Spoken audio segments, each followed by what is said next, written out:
मेघना जी, सबसे पहले तो ये जानना चाहेंगे, आपकी प्रेस कॉन्फ्रेंस हुई थी बिग बॉस के घर में। तब आप बहुत ज़्यादा स्ट्रॉन्ग कैंडिडेट दिख रही थी घर की। ऑल्सो आपने तभी पास्ट के बारे में बात करना मंजूर नहीं किया कि आपको नहीं बात करनी है, बट वही आप बिग बॉस के घर में आपकी पास्ट को रिकॉल कर रही थी, तो क्या कहना चाहोगे आप? शायद 2-3 जो यहाँ पे आप लोग से पहले पर्सनल 1-to-1 इंटरव्यूज़ हुए, वहाँ पे मैंने पास्ट में बात करने के रीजंस दिखाए। बिग बॉस के प्रेस कॉन्फ्रेंस में नहीं बात करना वो एक कॉन्शियस डिसीजन था कि मुझे नहीं बात करनी थी। वो सडन प्रेस कॉन्फ्रेंस हुई थी, हमको पता ही नहीं था, कि मुझे खुद को नहीं बताया गया था। जैसे आप लोग ने देखा होगा, मैं नाइट ड्रेस में ही आ गई थी विदाउट गेटिंग रेडी, और घर के अंदर पास्ट में एक 6 हफ्ता 1.5 महीना कोई इंसान रहता है 17 लोगों के साथ में। हर कोई अपनी पास्ट की बातें शेयर करता है। So it was more on the lines of sharing. अगर मुझे कोई रिंकू जी पूछ रही है कि क्या हुआ, नील पूछ रहा है मुझे क्या हुआ, कैसे हुआ, तो ये एक स्टोरी और मेरे लाइफ लेसन्स एक्सपीरियंसेस शेयर करने का मुद्दा था।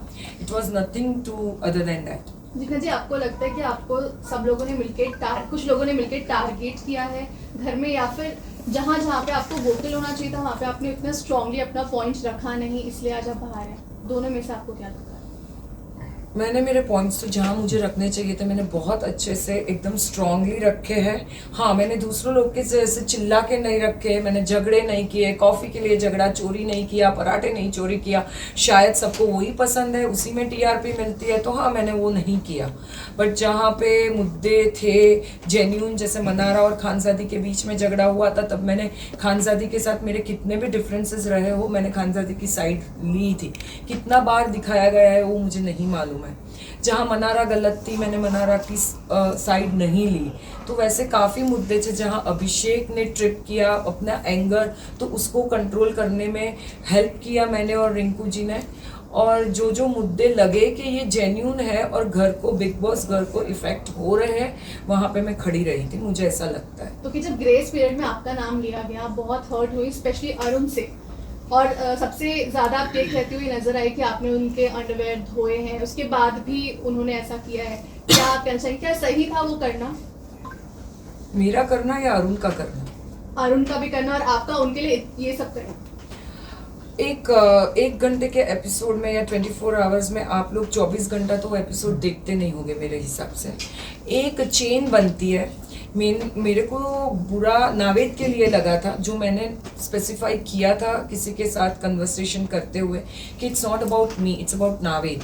मैंने देखा भी होगा कि मैंने सेल्फ नॉमिनेट किया था वो टाइम पे, और नावेद को सेव किया था मैंने।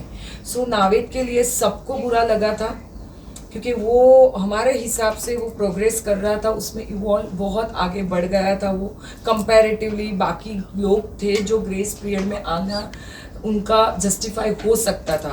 वो कंटेस्ट में मैंने बोला, मैं अपसेट हुई थी, और मुझे ऐसा गिल्ट फील था कहीं ना कहीं नावेद को लेके, जो मैंने उस दिन रात को भी क्लैरिफाई किया था।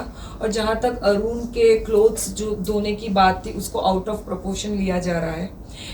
मैंने कभी भी उसको एक आहा लग गया था।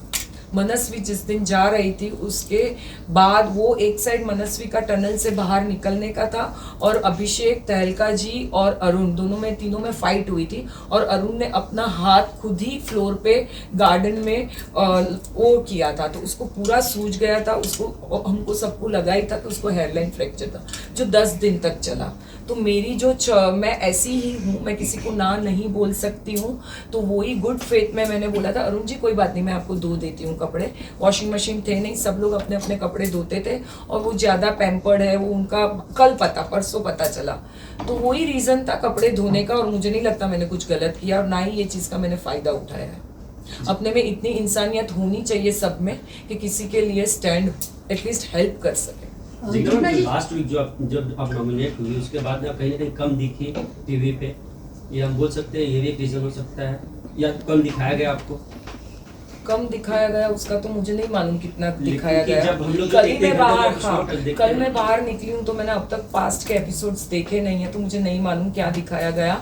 बट मैं कम दिख रही थी, क्योंकि मेरी ऐसी पर्सनालिटी है कि जैसे सना है, बाकी लोगों के जैसे खानजादी है, वो लोग नॉमिनेशन होने के बाद वो लोग बाहर आते हैं क्योंकि उनको दिखाना होता है ऑडियंस को कि हम में कुछ आ गया, फायर आ गया। मेरा ऐसा नहीं रहा है। आप लोगों ने जो भी नोटिस किया वो 40 दिन तक मेरा ग्राफ एक जैसा ही रहा है। ऐसा नहीं है कि मैं फ्लिप फ्लॉप हुई, मेरा दिमाग सटका, मैं कुछ भी कर रही हूँ, किसी को गाली दे रही हूँ, किसी से झगड़ा कर रही हूँ, मैंने ऐसा नहीं किया। मैं बहुत डिग्निफाइड और ग्रेसफुली रही हूँ 40 दिन and I am proud of it. Jigna ji ये भी जानना चाहेंगे, इनको रिंकू जी को नुकसान होगा आगे चल के? नहीं, क्योंकि वो आप अपनी गेम कहीं ना खेल- कहीं आप उनके बैकबोन थी, दोनों एक साथ में सपोर्ट करते थे। नहीं, वो अपनी गेम खेल रहे हैं and I am sure she is a very strong also and she will do good. Jigna ji, कहीं ना कहीं ये देखा जा रहा था कि जब भी आप अपना स्टैंड लेने की कोशिश कर रही थी और रिंकू जी वहाँ पे आपको रोक रही थी, इस बारे में क्या है कहना? क्योंकि कहीं ना कहीं रिंकू जी की वजह से आपकी गेम खराब हुई है। मुझे ऐसा नहीं लगता है, मैंने ये ध्यान से सोचा नहीं है, तो मुझे ऐसा नहीं लगता है कि वो स्टैंड मेरे को नहीं खेलने दे रही थी। कोई किसी को रोक नहीं सकता है। तो शायद शी नोज मी पर्सनली, काफ़ी 40 दिन से साथ रहे, एक बेड शेयर किया है, तो उनको मेरी पर्सनालिटी बहुत अच्छी तरीके से मालूम है कि मैं क्या बोल सकती हूँ, क्या नहीं बोलना चाहती हूँ, और मुझे नहीं लगता कि उनकी वजह से मेरी गेम इफेक्ट हुई है। जिग्ना जी ये जानना चाहेंगे, ये जो अंडरगारमेंट्स की जब बात हुई थी तभी आप बहुत ज़्यादा रो रही थी और आपने कहा कि आपको इस घर से जाना है। सो उस टाइम पे ऑडियंस कहीं ना कहीं ये एक्सपेक्ट कर रही थी कि आपका जो पास था, आप जिस जहाँ पर थी इतने टाइम तक का और जो लोगों के बीच में थी, वो तो इससे ये घर से ज़्यादा वर्स्ट लोग थे अंदर, तो कहीं ना कहीं आपको नहीं लगता कि आप इन्हें बेयर कर सकती थी? मुझे जाना, ये हिसाब से मैंने वो रिएक्ट किया था कि मैं किसी बैक स्टेबर्स लोग के साथ नहीं रह सकती। ये मेरी पर्सनल पर्सनालिटी है, चाहे मेरे पर्सनल रिलेशनशिप्स हो, बिग बॉस हो या कहीं पे भी हो। तो वो एक आपके साथ अगर कोई कुछ ऐसा करता है तो शायद सबको एक पॉइंट के लिए वो खटकता है। तो मैं जताना नहीं चाहती थी क्योंकि उस दिन रात को नील, ऐश्वर्या सबने मुझे क्या कहा कि जिग्ना आपको ये स्टैंड लेना पड़ेगा, ये गलत किया है अरुण जी ने। मैंने तब भी बोला नहीं, मुझे इसका कुछ मुद्दा नहीं उठाना है। फिर नेक्स्ट डे जब तहलका जी आए तब मैंने ग्रेस पीरियड का रिपोर्ट कार्ड मेरा उनको बताया कि मैंने ये ग्रेस पीरियड में किया है, बाकी लोगों ने क्या किया है ग्रेस पीरियड में आप देख लो। तो मुझे नहीं ऐसा कोई भी चीज़ होती है जहां आपका दिल किसी ने दुखाया हो और आपने सेल्फलेसली वो काम किया हो और हर्ट होता है, तो शायद मेरा वो ही रिएक्शन था। सो कहीं ना कहीं कह सकते हैं कि अरुण जी ने आपकी पीठ में छुरा भोंका है। ऑब्वियसली, और उन्होंने बोला भी कि टिट फॉर टैट था। जस्ट बिकॉज मैंने उसको नॉमिनेट किया, उसने मुझे नॉमिनेट किया, उसने ये बोला है। वो खुद आए थे मेरे पास ये बोलने, और उन्होंने कल भी मुझे जब मैं निकल रही थी सॉरी बोला। वो रोए भी थे वो चीज को लेके, बट डैमेज ऑलरेडी डन हो गया था, सो आई कैन नॉट से मोर। आपको ऐसा नहीं लगता कि कहीं ना कहीं जो आपकी गेम है, हाउस ड्यूटीज में आप इतना ज्यादा इन्वॉल्व हो गई थी, कहीं ना कहीं जो आपका गेम है वो निखर के सामने नहीं आ पाया या फिर उतना दिख नहीं पाया जितना आप अपने साइड से एफर्ट्स लगा रही थी घर के अंदर? हो सकता है ऐसा, क्योंकि हाउस ड्यूटीज में कुछ ज्यादा ही इन्वॉल्वमेंट थी आपकी, आपके जो मुद्दे भी होते थे बहुत हद तक किचन के ही आसपास वही ड्यूटी में रहती थी, वही ड्यूटी रहा करती थी, तो ऑब्वियस है कि वहाँ पे किचन, बिग बॉस 17 का थीम मुझे लगता है किचन के इर्द गिर्द ही है।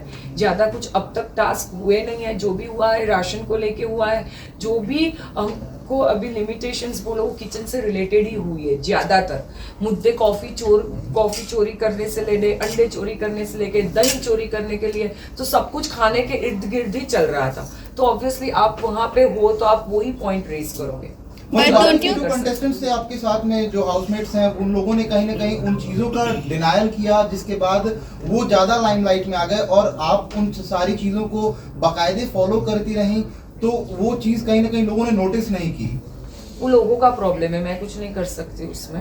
लोगों को ज़्यादा पता है उनको कौन दिखना चाहिए और कौन नहीं दिखना चाहिए। शायद लोगों को ड्रामा करते हुए लोग ज़्यादा पसंद है, but I am proud of my self कि मैंने अपनी डिग्निटी कहीं पे छोड़ी नहीं, और मैंने मेरे से जितना मैं डिग्निफाइड और ग्रेसफुली मेरी एज, मेरे एक्सपीरियंस, मैच्योरिटी, विजडम सबको साथ में लेके चली हूँ, and I am proud of that. Jigna ji इसी के साथ साथ, ड्रामा के साथ साथ ये भी जानना चाहेंगे, आपने कॉन्वर्जेशन में रिंकू जी के साथ एक कॉन्वर्जेशन आपकी हो रही थी जहाँ पर आपने बोला था कि मैं फुटेज के लिए नंगा नाच नहीं कर सकती हूँ, तो सो डू यू थिंक कि जो बहुत ज़्यादा दिख कर आ रहे थे, जो बहुत ज़्यादा फाइट में इन्वॉल्व हो रहे थे, क्या वो वैसे कर रहे थे? वो ऑडियंस को ज़्यादा पता होना चाहिए। नहीं, मैंने आपके जो मेरा words बोला, थे, इसीलिए मैंने हम- मेरा बोला कि मैं ऐसा नहीं कर सकती हूँ। मैंने किसी कंटेस्टेंट का नाम नहीं लिया था शायद।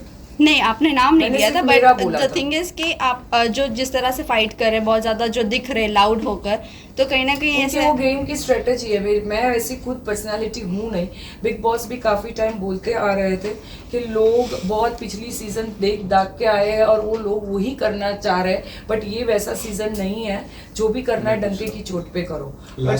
Jigna ji, one more thing I just want to, जो सबसे पहला सवाल किया था हम लोगों ने आपके लिए, जो पहले के मुद्दे हैं, आपको जो प्रेस कॉन्फ्रेंस के टाइम में जो आपसे बातचीत हुई थी और उस वक्त के बाद काफी आपको एकदम स्ट्रॉन्गर कंटेस्टेंट देखा गया था, उसके बाद से कहीं ना कहीं बार बार जो पास्ट के जो मुद्दे हैं उसको कुरेदने का ऐसा लोगों ने बोला कि बार बार उन्हीं सारी चीजों को रिपीटेडली कर रही हैं। लेकिन कहीं ना कहीं उसमें एक ऐसा भी एंगल देखने को मिला है कि लोगों का मानना था कि कहीं ना कहीं सिंपैथी कार्ड खेलने की कोशिश की जा रही है आपकी तरफ से उन मुद्दों को बार बार सामने लाके।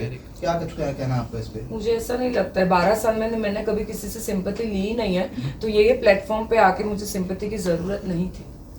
अच्छा जिग्ना जी, बिग बॉस ने बिग बॉस ने आपकी इमेज क्लियर करने के लिए काफ़ी वाइट वॉश किया, प्रेस कॉन्फ्रेंस लगाई, क्या आप उसका प्रॉपर उपयोग ले पाए हो?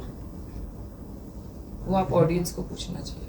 आपके विक्की- हिसाब से विक्की आपके और हिसाब सना से। साथ में बैठे हुए थे, जहां हम दोनों ने एक दूसरे का हाथ पकड़ा हुआ था, और ये चीज हाईलाइट की सलमान खान ने भी। और एक जगह हमने देखा था कि आप विक्की को समझा रहे थे, आप और रिंकू जी, कि अंकिता को कैसे पैम्पर करना चाहिए, कैसे रखना चाहिए, बट आपको लगता है कि विक्की वैसे ही हैं जैसा हम सब देख पा रहे हैं? और सना और उनके बीच में क्या चल रहा है, आपको क्या लगता है कि आप करीब से देखकर आए हो? सना और उनके बीच में ऑन एंड ऑफ चलता रहता है नॉमिनेशन को लेके, बाकी कुछ है नहीं। सना बहुत इनसिक्योर है, उनको नॉमिनेशन के लिए डर है, उनको फियर है, इनसिक्योरिटी है, और विक्की भैया उसको लगता है बचा सकते हैं उसको चीज़ को लेके, तो वो कार्ड प्ले कर रही है। वो अंकिता के साथ कुछ गलत कर रहे हैं, आपको लगता है? मुझे नहीं लगता गलत, इन द सेंस हर एक वाइफ को लगता है कि हस्बैंड अगर साथ में आया है तो इमोशनल उसको सपोर्ट करे, उसके साथ बैठे करे। और विक्की भैया बाकी मुद्दों में और बाकी लोगों ने में इतने उलझे हुए रहते हैं, तो उनको अंकिता जी के लिए टाइम नहीं मिलता है। वही शायद अंकिता जी की बट जो कंप्लेंट। दोनों ने हाथ पकड़ा था उस पर आप क्या- एक्चुअली हम लोग भी शॉक थे, हमको किसी को नहीं मालूम था क्योंकि उसके आजू बाजू कोई था नहीं वो टाइम पे,